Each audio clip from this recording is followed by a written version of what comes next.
Let's be real for a second. Deep down, you're not ready. And I'm not saying that to call you out, but to say what's already been sitting quietly inside you for way too long. That restless feeling, that weird emptiness that creeps in even when everything seems fine. That's not random. That's not just anxiety. It's a signal, a wake-up call. It's life sharpening the blade before handing it to you. Ever noticed how everything seems to fall apart right before something big happens? Friendships suddenly break. Your body gets tired or sick. Opportunities dry up. Motivation, gone. It feels like you're slipping backward. But that's not what's really happening. What's actually happening is that life is stripping away everything you aren't. It's preparing you, testing you, not to punish you, but to shape you. Here's the hard truth no one talks about. The universe doesn't give real gifts to people who haven't done the inner work. This isn't about luck. It's about evolution. It's not about asking for something and hoping you get it. It's about becoming the version of you who can actually carry it, without crumbling. Carl Jung nailed it. When your unconscious gets tired of waiting, it doesn't ask politely. It tosses you into chaos. That chaos, it's not destruction. It's transformation in progress. It's the soul speaking in its native language, rewriting the script. That relationship that ended out of nowhere. That job loss that hit you when you needed stability the most. That friend who turned on you. Those weren't random tragedies. They were necessary removals. Surgical, precise. Removing what was blocking your path. But we call them unfair. We label them as bad luck. Let's flip that. What if the only thing between you and the life you want is the version of you who won't let go? The part of you that wants change but refuses to loosen the grip. The part that wants to evolve but not die. Yes, die. Because real transformation, it kills off what's outdated in you. That ego you've clung to, the voice that once protected you, it's now your prison. The ego wants safety, comfort, and zero risk. It wants you to stay where you are, even if that means never growing. So, when change finally knocks, what happens? The ego resists, hard. And that resistance, that's where pain starts. But pain isn't the villain here. Pain is the guide. It's the marker. It tells you you're crossing a line. Every time you outgrow an old layer, something breaks. That silence you've been feeling lately, that dead zone where nothing's happening, that's not life abandoning you. It's the rebuild. It's the space between endings and beginnings. And what you plant there can be stronger than anything you've ever known, but only if you plant consciously. This moment right now, where everything feels on hold, where nothing makes sense, this is sacred ground. This is where you choose. Do you stay a replay of your past or become the start of something wildly different? Ask yourself, what patterns am I still stuck in? What fears am I still feeding? What control am I refusing to release? These aren't surface-level questions. These are the deep ones life throws at you when you're being forged for something greater. And here's the kicker. If you don't answer with honesty, if you keep avoiding, you won't get what you're asking for. Not because you're not worthy, but because you wouldn't be able to hold it if you got it. You see, life doesn't hand you what you wish for. It gives you what you're ready to embody. And to embody it means facing every piece of yourself that gets in the way. That's why the hard stuff is actually the good stuff. The people who hurt you, they weren't punishment. They were mirrors. Every heartbreak was a checkpoint. Every failure, a reset. Every loss, a reminder that nothing external is ever truly yours. The only thing that lasts is what you build within. So while you thought the universe forgot about you, it was actually watching you closely. Watching your choices when no one else could see. Watching whether you move from fear or truth, from ego or awareness. Because that's the real test. Not how you show up when things are going great, but how you respond when it all feels like it's falling apart.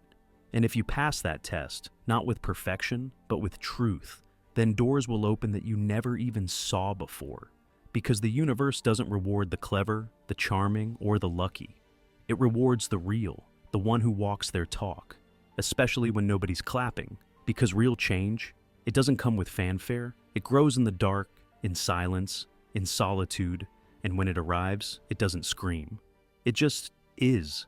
So, if you're in that space right now, where nothing feels right, where everything feels paused, where you're questioning everything, don't rush to fix it. Don't numb it. Don't run. Sit with it. Because this might be the moment you asked for, just in a form you didn't recognize. This could be the exact turning point that's forcing you to become the person capable of receiving what you said you wanted. And now, the big question comes in. How do you move when the universe goes silent? What do you do when there are no signs, no guidance, no validation? The truth? Most people want change, but few are willing to change themselves. They want the new chapter, but they keep rereading the old one. They want growth, but not the discomfort that comes with it. They want the reward, but refuse the cost. And this is where most get stuck, trying to upgrade their life without upgrading their identity.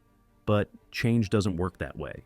True transformation starts the moment you stop searching for external proof and start building inner truth. It's when you realize your peace is worth more than any applause, that your alignment matters more than opinions, and that what's happening to you, it's not a personal attack. It's a universal process. We all go through it, but only a few stay long enough in the fire to be remade by it. And those who do, they stop chasing and start attracting. They stop begging for signs and become the sign. They stop needing validation and become the validation. Here's the next uncomfortable truth. There's a massive difference between being tested and being revealed. Life isn't just throwing challenges at you to test your strength. It's exposing what's already inside. That's why when things fall apart, your real self rises to the surface. And sometimes, that self is hard to look at, because when pressure comes, it doesn't create your cracks, it exposes them. The insecurity you've been hiding, the need for approval, the silent fear masked as being realistic, the pride dressed up as confidence. It all comes out under pressure. But that's not failure, that's data, that's clarity. That's life showing you the blueprint of what you've been avoiding. And the moment you see those cracks, you can't unsee them. You've got two choices: face them or go back to pretending they're not there. That's the fork in the road. That's where change either begins or dies. Now, let's talk about vision. Not the kind you manifest on paper, but the kind that comes from clarity. The kind that opens when you finally stop lying to yourself. When you start asking hard questions like, what habits am I repeating without even thinking? What beliefs about myself am I dragging from childhood? What am I still telling myself so I don't have to evolve? This is where the shadow comes in. The shadow is every part of you that you've hidden to be accepted. Every emotion you push down just to keep the peace. Every truth you swallowed to fit in. Carl Jung said you don't find light by imagining it. You find it by bringing your darkness into awareness. These moments, these trials, they're the flashlight. They show you what you've always tried to avoid. That's why so many people never truly change. Even when life is screaming at them, they'd rather stay broken in the familiar than be healed in the unknown. Because the unknown, that's terrifying. The ego hates it. At least pain is predictable. At least dysfunction is familiar. But healing, growth, evolution, that's uncertain. That's uncomfortable. That requires letting go of control. And letting go is not weakness. It's not giving up. It's trust. It's looking life in the eye and saying, I don't understand this yet, but I trust that this pain has purpose. And that trust, it's not blind faith. It's hindsight in disguise. It's what happens when you look back and realize that every ending actually saved you. Every silence was a setup. Every breakdown was a realignment. Every heartbreak was the universe removing the distractions so you could meet you again. And here's the thing. Awakening isn't always some grand magical epiphany. Sometimes it's just you sitting in your car on a random afternoon, realizing, I can't live like this anymore. That's the real moment. That's where change actually begins. Not in the light, but in the rawness, the mess, the silence. Because that silence, that's not the end. It's the space where the next version of you gets built. The real you. Not the one who plays roles. Not the one who performs to be accepted. Not the one who keeps it all together on the outside while falling apart inside. Number, the real you. The one who knows deep down that you didn't come here to blend in or to survive. You came here to burn through the lies and be something honest. Something free, something powerful. So, let's go even deeper. What if the thing holding you back isn't fear of failure, but fear of success? Sounds backwards, right? But think about it. Failure is familiar, but success, real success, that means stepping into responsibility. That means no more hiding, no more blaming, no more, I'll do it later, because the moment what you've prayed for finally shows up, you'll have to rise to meet it. No more stalling, No more comfortable excuses. And that scares people more than failure ever could. So what do? We keep ourselves busy. We overthink, we plan, we tweak, we learn, but we never actually leap. We live in this trap of almost ready. We tell ourselves just a little more time, just one more course, just a bit more healing. But real preparation doesn't happen before the leap. It activates during the fall. You don't get ready first. You become ready in the process, in the discomfort, in the unknown. But the mind hates that. Its job is to keep you safe, not fulfilled. So it whispers things like, just wait, maybe next week, maybe when you feel more certain. But certainty never comes. Only regret does. So life waits. The universe waits.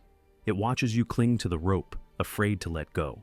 But until you release it, until you finally decide, nothing shifts. That's the truth no one wants to hear. Transformation doesn't come from intention. It comes from decision. You can't step into a new life while dragging your old self with you. You can't ask for a new story while holding on to the same character. You can't step into your destiny while still protecting your old identity like a trophy. And here's the kicker. If you don't drop what no longer fits, you will repeat your past. New faces, new jobs, new cities, same patterns, same stuckness. Let's talk about cycles, the real ones. The ones you repeat over and over again. The same kind of relationship. The same blow-ups. The same frustration. Why? Because you didn't change the root response. You didn't shift the pattern. You just changed the scenery. Life isn't ruled by time.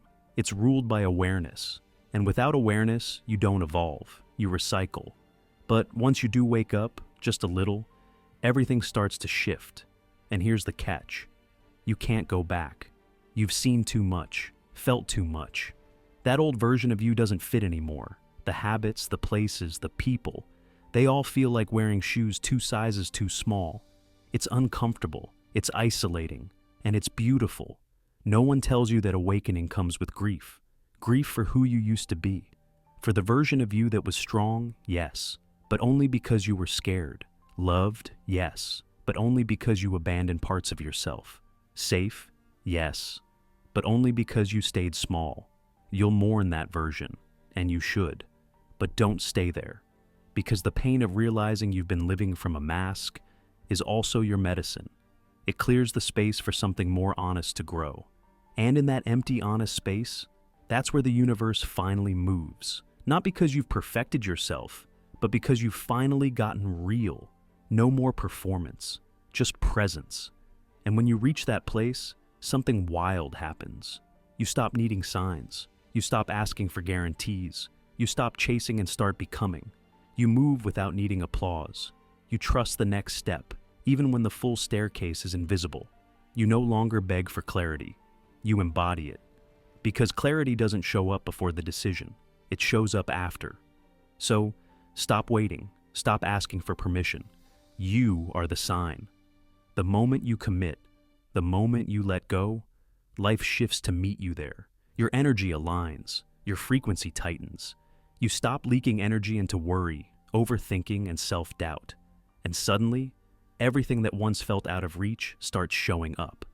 Not because it's magic, but because you're finally in alignment with it. Here's the final piece. Your dream life, the one you keep visualizing, it already exists. Somewhere in another version of this reality, it's already real.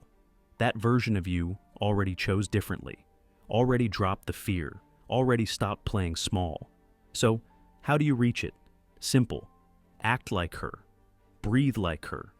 Decide like her. Because the secret to changing your life isn't waiting. It's becoming. And don't do it for likes. Don't do it to prove anything. Do it for that one part of you that's already awake. The part that knows you weren't born just to survive. You were born to burn with truth. You were born to become unshakably you. And now, if you've made it this far, if you felt any of this deep in your gut, I want you to write something in the comments. Not for me, for you.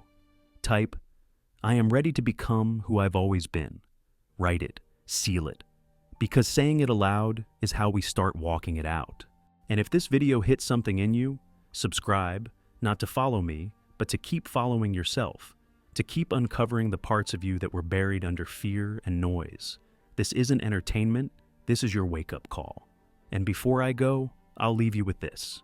Next time life feels like it's falling apart, don't panic, don't run, don't label it as failure. Observe, listen, pause, because it might not be the end. It might be the exact beginning of your real story, the one where you stop faking, stop waiting, stop running, and you finally just live. See you on the other side, the one where you're no longer surviving, you're becoming, you're alive.